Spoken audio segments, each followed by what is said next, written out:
नमस्कार, मी लाघवी सावंत. बुलेटिनची सुरुवात करते अर्थातच सेनेच्या बातमीनं. शिवसेनेनं स्थानिक लोकधार मेळाव्यात उद्धव ठाकरेंनी अमित शहांवर जोरदार टीका केली आहे.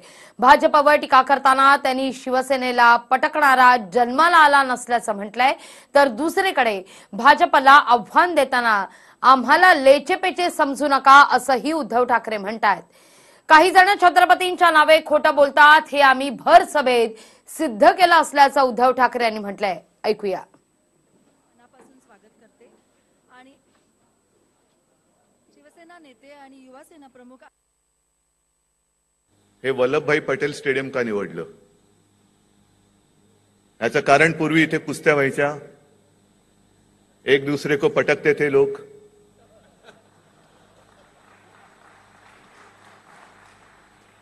म्हटलं चला आपणही उतरून बघूया, कारण पटकीचे रोग माहिती आहेत. पटकने वाला कोई आज तक पैदा नहीं हुआ है शिवसेना को. कारण येतानाच मी ते वाक्य वाचलं की आम्ही अनेक भरत्या ओट्या पाहिलेल्या आहेत. लाट कसली लाट? अरे लाटीची लावू वाट आम्ही. त्याच्यामुळे लाटा बिटे आमच्या समोर, आमची वाट आहे ती वाट ही भगवी वाट आहे, भगव्याची वाट आहे. त्याची तुम्ही कोण किती तुमच्या पिढ्या उतरल्या तरी पटक नाही वाला, शिवसेना को पटकने वाला पैदा हुआ नहीं, पैदा होने वाला नाहीये. माणसाला त्याच्या मनगटातली ताकद काय असते त्याची जाणीव पहिल्यांदा शिवसेना प्रमुखांनी करून दिली. आणि मग मनगटात ताकद आल्यानंतर ते मनगट काय काय करू शकतं हा गेल्या 50-52 वर्षाचा इतिहास माझ्यासमोर बसलेला आहे. आता याची पुढची वाटचाल आपल्याला करायची आहे. आणि असा समर्थ इतिहासाचा वारसा घेतलेला आपण, आम्हाला कोणी काही लेचेपेचे समजू नये, अजिबात समजू नये. लोकाधिकार समिती म्हटल्यानंतर जो एक विश्वास आहे की काय कोणतेही काम त्यांना सांगा ते यशस्वीपणे पार पडल्याखेरीज हा जो काय मावळा आहे तो परतत नाही. लाटेची आम्ही वाट लावू असं उद्धव ठाकरे म्हणतायत. इतकंच नाही तर सगळ्यात महत्वाचं म्हणजे सरकार मजबूर असलं तरी चालेल पण देश मजबूत असला पाहिजे असं विधान सुद्धा उद्धव ठाकरे यांनी केलेलं आहे. आम्हाला लेचेपेचे समजू नका, हे सगळ्यात महत्वाचं विधान उद्धव ठाकरे मुंबईत वरळीत करताना आज दिसले. इंदिरा गांधींचं सरकार हे मजबूत सरकार होतं, अटलजींचं सरकार मजबूत सरकार होतं असं उद्धव म्हणतात. ऐकूया.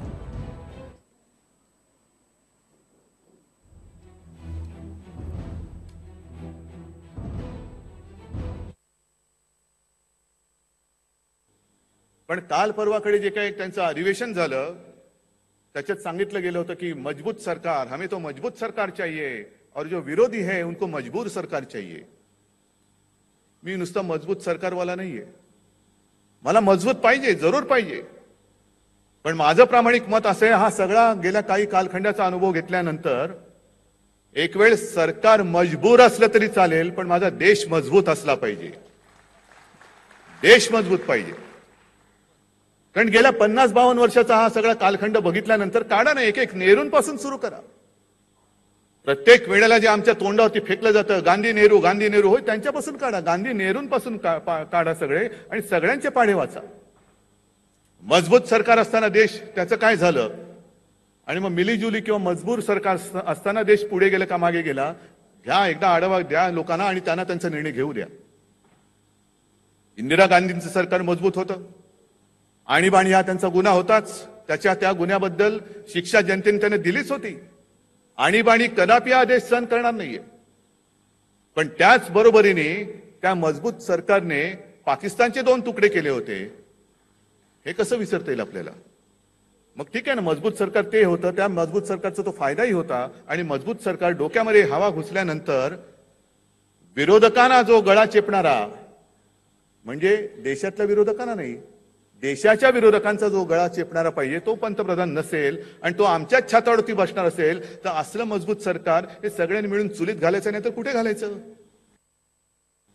की त्या माझ्या सभेमध्ये आपला एक शिवसैनिक एका शेतकऱ्याला घेऊन आला. म्हटलं काय रे, ह्याला कशाला आणलं? तुला साहेब याच्याकडे कर्जमाफीचं प्रमाणपत्र. म्हटलं अरे वा, एक तरी सापडला कर्जाचं प्रमाणपत्र, माफीचं प्रमाणपत्र. तुला तसं नाहीये, याला प्रमाणपत्र मिळालंय पण याची कर्जमाफीच झालेली नाहीये.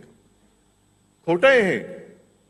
म्हटलं असं कसं काय होईल, एवढं सगळं रंगीबेरंगी आहे, त्याच्यामध्ये सगळे नेत्यांचे त्यांचे फोटो आहेत आणि छत्रपतींचं नाव घेऊन हे खोटं कसं काय बोलतील. तेवले साहेब ह्यालाच विचार. मग त्याला माईक समोर आणला आणि त्याचं नाव त्यांनी सांगितलं. म्हटलं अरे दादा, तुला सर्टिफिकेट मिळालेलं आहे, प्रमाणपत्र मिळाले, मग तुझं कर्ज का नाही माफ झालं. तुला मला कोणी दादच देत नाही. आणि ते मी उघड केल्यानंतर 4 ते 5 तासामध्ये असा काही दणका बसला की इथून मुंबईतून हालचाल झाली आणि त्याच्या गावाच्या खात्यामध्ये पैसे आले आणि त्याचं कर्ज माफ झालं.